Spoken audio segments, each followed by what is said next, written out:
డబ్బులు ఇచ్చి survey report చెప్పిస్తున్నారంటారు. లేకపోతే ఏంటి అసలు 25కి 25 రావటం ఏంటి? ఇప్పుడు కనీసం నా పార్లమెంట్లో 3 లక్షల మెజారిటీ వస్తుందా? అది కూడా లెక్కెట్టుకుని ఉంటాడు కదా దరిద్రుడు. ఎక్కడి నుంచి వస్తాయి?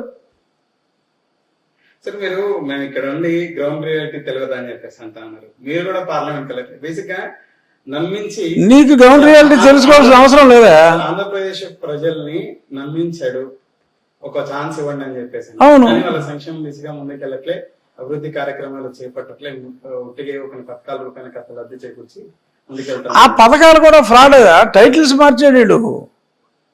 విద్యా దీవెనలు, వసతి దీవెనలు అన్ని పూర్వం ఇంగ్లీష్ పేరుతో ఉండి students fee reimbursement, students hostel reimbursement అని ఉండి దానికి జగనన్న విద్యా దీవెన, వసతి దీవెన అని చెప్పి పేర్లెట్టి టైమ్స్ ఆఫ్ ఇండియా వాడికి ఒక అడ్వర్టైజ్మెంటు, హిందూ వాడికి ఒక అడ్వర్టైజ్మెంటు, ఈడి పేపర్లో ఒక అడ్వర్టైజ్మెంటు సంవత్సరానికి 3-5 సార్లు వేసి మరి ఆ పేపర్లో హిందూ సర్వే లేకపోతే వీళ్ళు సర్వే ఇస్తే ఈడు వస్తాడని చెప్పకపోతే అడ్వర్టైజ్మెంట్లు ఇస్తాడా?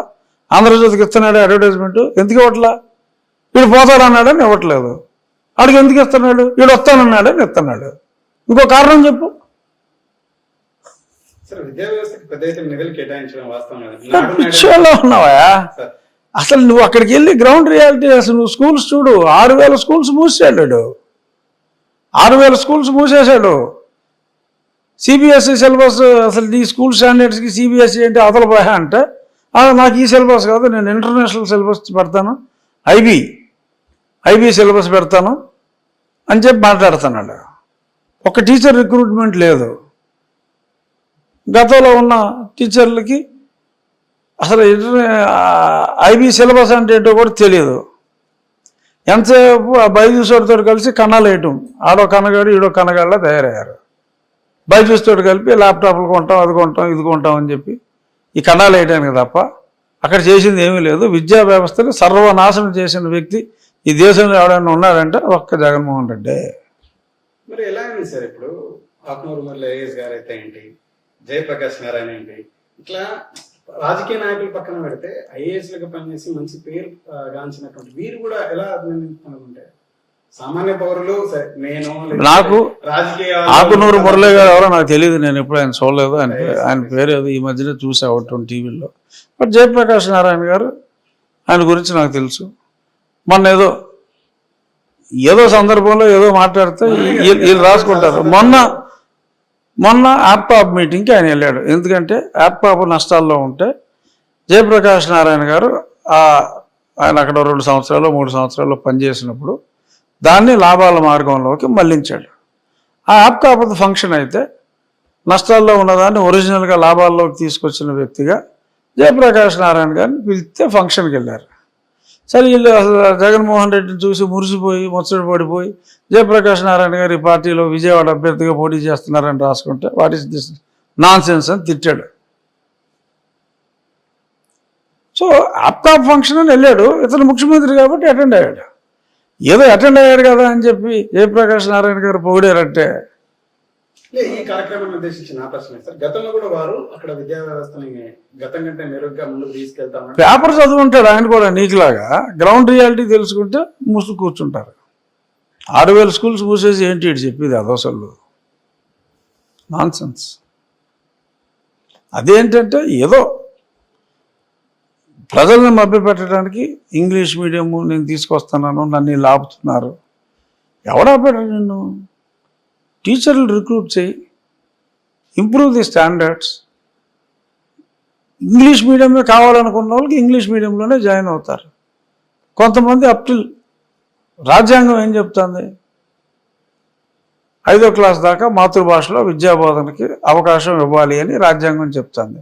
ఇవ్వరని ఈడంటున్నాడు. So is not fit to be the chief minister. ఎందుకంటే రాజ్యాంగం నేను ఫాలో అవ్వను అంటే చేసిన ప్రమాణానికి అతను వ్యతిరేకంగా వెళ్తున్నాడు. సో హీఈస్ ఏ మిస్ఫిట్. కావాలంటే రాజ్యాంగం మార్చుకో, రేపు దేశం అంతా పోటీ చేయి, 300 స్థానాలు నెగ్గు, మెజారిటీతో రాజ్యాంగం మార్చుకో. బట్ రాజ్యాంగంలో ఉన్నంతసేపు నేను పెట్టను, నేను తీసేస్తాను, చూసారా నేను మీకోసం ఇచ్చేస్తానంటే వీళ్ళు ఇలా చేస్తున్నారు. పోనీ నువ్వు అనుకున్నదే చేయాలన్నా టీచర్ని రిక్రూట్ చేయరా? చేయడు. టీచర్ని రిక్రూట్ చేయడు. ఒక్క టీచర్ రిక్రూట్మెంట్ లేదు. ఇంటర్నేషనల్ సిలబస్ ఇది ఎలా చెప్పేస్తారా? అదే అన్న మాట్లాడితే ఆర్టిఫిషియల్ ఇంటెలిజెన్స్ మళ్ళీ ఆ కంప్యూటర్లు కొనుక్కోదపట అనేది హ్యూమన్ బీయింగ్స్ బొమ్మలు కొనుక్కుంటానికి, అందులో మళ్ళీ కొన్ని కోట్లు కొట్టేయడానికి మళ్ళీ స్కీము. టీచర్లు ఉంటే మళ్ళీ ఈ బొమ్మలు ఎందుకు అంటారు? అందుకని టీచర్లు లేకుండా అమ్మమ్మ నేను ఇది తీసుకొచ్చాను నాకు ఈ బొమ్మలు కావాలి అని చెప్పి ఆర్టిఫిషియల్ ఇంటెలిజెన్స్ అమ్మాయిలో అబ్బాయిలో బొమ్మలు ఒక బొమ్మ 10 లక్షలు అంటారు. సో అందులో కొట్టేస్తారు, సగానికి సగం కొట్టేస్తారు. నిత్యం కూడా జగన్మోహన్ రెడ్డి గారిని, జగన్మోహన్ రెడ్డి గారి ప్రభుత్వాన్ని విమర్శించేసి రఘురామకృష్ణరాజు గారు ఒకసారి ఆత్మ పరిశీలన ఎప్పుడైనా చేసుకుంటే మిమ్మల్ని మీ నరసాపురం పార్లమెంట్కి ప్రజలు నరసాపురం ప్రాంతానికి మిమ్మల్ని ఒక పార్లమెంట్ సభ్యుడిగా ఎన్నుకోవడం జరిగింది.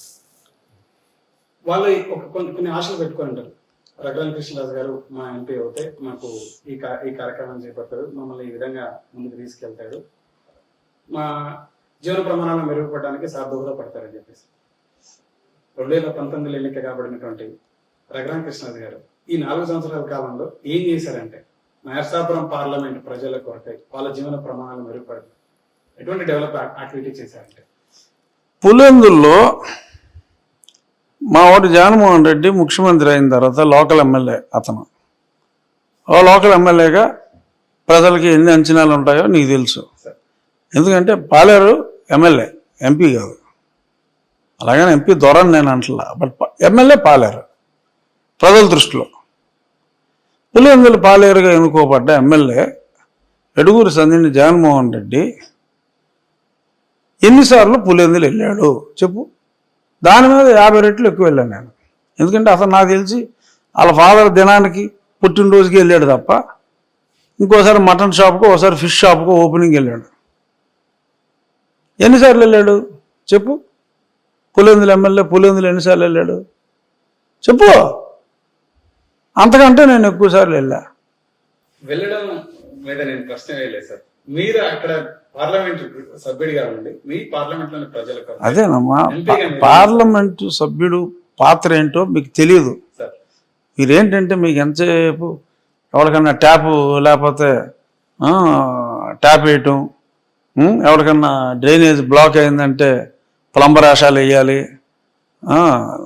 ఇలాంటి పార్లమెంట్ సభ్యుడి డ్యూటీలు కాదు. పార్లమెంట్ సభ్యుడి డ్యూటీ ఏంటి? మేము చట్టాలు చేయాలి. సో ప్రతి సెషన్లకి ఎన్ని బిల్స్ వస్తాయి ఆ బిల్స్ అన్నీ అధ్యయనం చేయాలి. అధ్యయనం చేసి మాకు కమిటీలు ఉంటాయి. నేను లా అండ్ జస్టిస్ కమిటీలో ఉన్నా. మాకు ప్రతి 10 రోజులకి ఒక కమిటీ మీటింగ్ ఉంటుంది. మీటింగ్ ముందు ఇంత ఎజెండా వస్తుంది. న్యాయశాఖకి సంబంధించినవే కాకుండా చాలా క్లిష్టమైన బిల్స్ అన్నీ కూడా మా కమిటీ పరిశీలనలోకి వస్తాయి. ఇవన్నీ అధ్యయనం చేయాలి, చేసి సూచనలు ఇవ్వాలి. ఇచ్చి 140 కోట్లున్న భారతదేశానికి 540 మందే చట్టాలు చేయడానికి నిర్దేశించబడింది. చదవటం రాని ఎంపీలు ఒక 50% ఉంటారు. భగవద్గీత అనుగ్రహం వలన ఆ చదవటం వచ్చిన 50%లో నేనున్నా. సో నాకు చాలా ఎక్కువ బాధ్యతలు.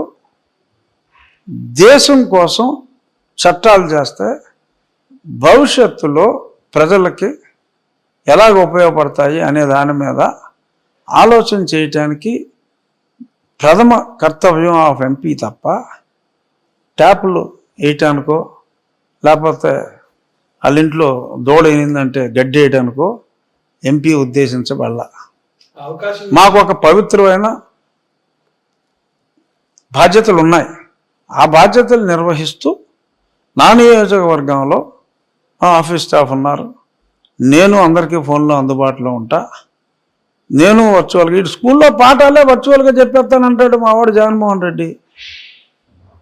మరి నేను వర్చువల్గా అందరికీ అవైలబుల్గా ఉంటున్నా. 100 మంది నాతో మాట్లాడతారు.